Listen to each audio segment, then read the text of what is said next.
चला धनवा के कैला कटनिया गोरी संगे संगे हम कर बोलवनिया। चला धनवा के कैला कटनिया गोरी संगे संगे हम कर बोलवनिया।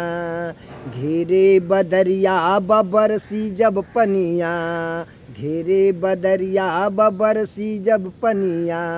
सर जाई धनवा ते का खई बुरनिया, सर जाई धनवा ते का खई बुरनिया। बात बूझा हो कहलस पूरनिया गोरी संगे संगे हम कर बोलवनिया। चला धनवा के कैला कटनिया गोरी संगे संगे हम कर बोलवनिया। चला धनवा के कैला कटनिया गोरी संगे संगे हम कर बोलवनिया। खेतवा सिवनवा में धनवा के बलिया, खेतवा सिवनवा में धनवा के बलिया। खेतवा किसनवा के का कहीं हलिया, खेतवा किसनवा के का कहीं हलिया। तू त खैबू चावलवा चटनिया गोरी संगे संगे हम कर बोलवनिया।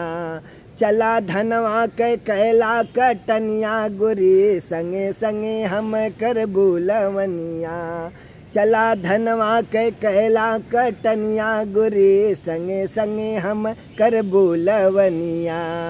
रमा शंकर के माथा चकराइल, रमा शंकर के माथा चकराइल।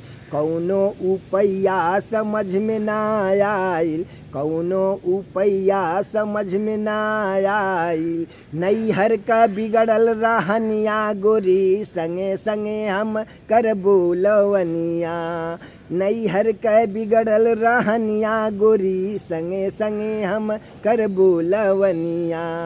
चला धनवा के कैला कटनिया गोरी संगे संगे हम कर बोलवनिया। चला धनवा के कैला कटनिया गोरी संगे संगे हम कर बोलवनिया। चला धनवा के कैला कटनिया गोरी संगे संगे हम कर बोलवनिया। तोहार त नैहर का आदत बिगड़ल बा, धान काटे के कहत हई आ तू ना तैयार होत हऊ। धान कैसे कटाई? बारिश होई भीग जाई, घरे में बैठ के तू का खैबू? चला साथे में धान काटल जाई, दोनों जाने संगे संगे धान कट जाई, शाम के आ जाल जाई घर पे। अच्छे से जीवन परवरिश होई हमन का जिंदगी गरीबी में कटत बा। भगवान भी सोचत ना बाणे गरीब के बारे में कि गरीब का धान गेहूँ चावल भीग जाई, सर जाई, नष्ट हो जाई तो का खइहें छोटे छोटे बच्चा। ए रानी चला ना, चला साथे साथे धान काटल जाई, हंसी खुशी से